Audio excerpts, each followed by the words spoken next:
사람 2021년 4월 16일 금요일 사무엘상 4장 13절 18절 21절 22절 온전한 믿음 하나님은 패배하지 않으신다. 블레셋과의 전투에서 패배하여 4,000명이 전사했던 이스라엘은 성막에 있던 언약궤가 있으면 승리할 수 있다고 믿고 언약궤를 가져와 전투를 벌였지만 더 큰 패배를 하고 말았습니다. 무려 3만 명이나 전사했고 언약궤마저 블레셋에 빼앗겼고 언약궤 옆에 있던 엘리 제사장의 두 아들 홈니와 비나스도 죽고 말았습니다.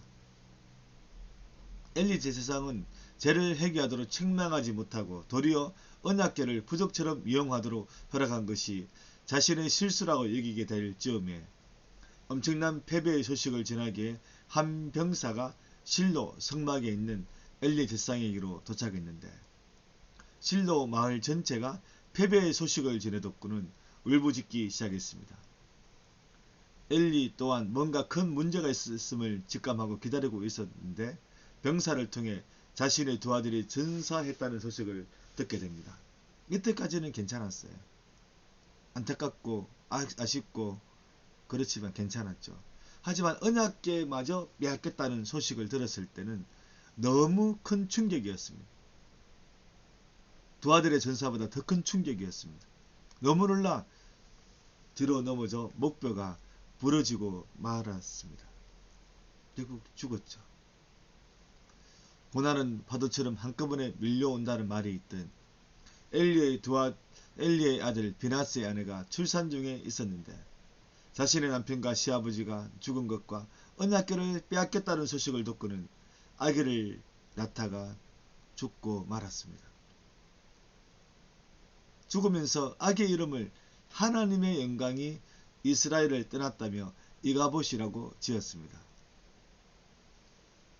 한 집안으로 보나 한 민족 한 나라로 보나 완전히 실패한 것처럼 보입니다. 아무런 희망이 없는 것처럼 보입니다. 이제 이스라엘은 어떻게 해야 할까요?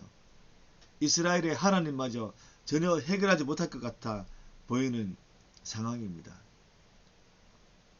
그런데 하나님은 이번 블레셋과의 전쟁에서 결코 패배하지 않으셨습니다.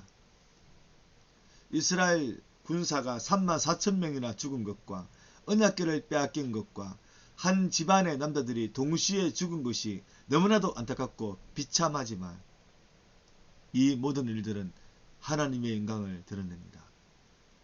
왜냐하면 하나님께서는 하나님의 사람과 사무엘을 통해서 엘리 집안의 몰락을 예언하셨고 그대로 그 예언이 성취되었기 때문입니다. 블레셋의 승리가 아니라 하나님의 승리가 되는 것입니다. 온전한 믿음은 자신에게 일어난 모든 상황 가운데 하나님께 영광과 찬양을 올려드린 데서 나옵니다. 나는 실패할 수 있습니다. 교회도 실패할 수 있습니다. 가정도 흔들릴 수 있습니다.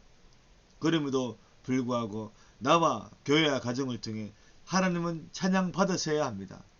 온전한 믿음이 있다면 당연히 그렇게 합니다. 모든 것이 하나님의 뜻과 계획 속에 있습니다. 그러니 우리는 흔들릴 수 없습니다.